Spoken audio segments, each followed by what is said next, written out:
Hey guys, welcome back to my channel Tricknology, and today in this video tutorial I will show you guys how to make Windows 11 bootable USB. So you just need to follow me. So first of all, you just need to go to this website, which is rufus.ie. So I will give you the link to my video description. After go to this website, you just need to scroll down and you need to download this portable version, which I have already downloaded. Click over there and it will gives you a exe file. So as you can see, downloading has started.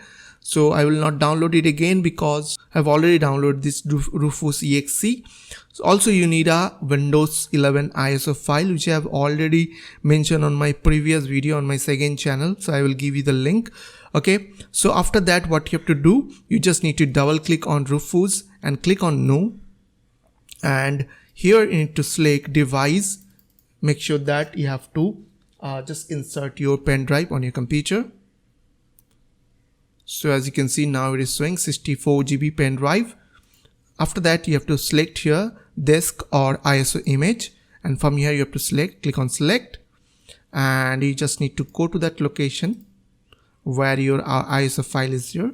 So just select that ISO file, and after that here you need to select GPT or MBR. So just need to go to your search menu and type over there sys info and click on system information, and here you will get a BIOS mode, UEFI or legacy. If it is UEFI like me, you have to select here GPT. If it is legacy, then you have to select here MBR. Okay, after that select here NTFS.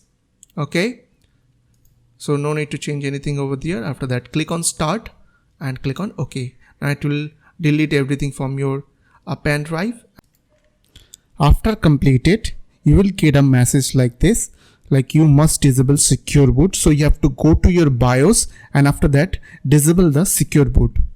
So after enter your BIOS, you just need to click on BIOS menu, and under BIOS you will get a secure boot option.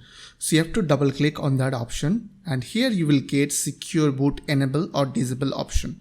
So double click over there and you have to click on disable. Now press F10 from your keyboard and it will show you screen like this. So you have to click on yes. After that, it will boot Windows 11 on your system.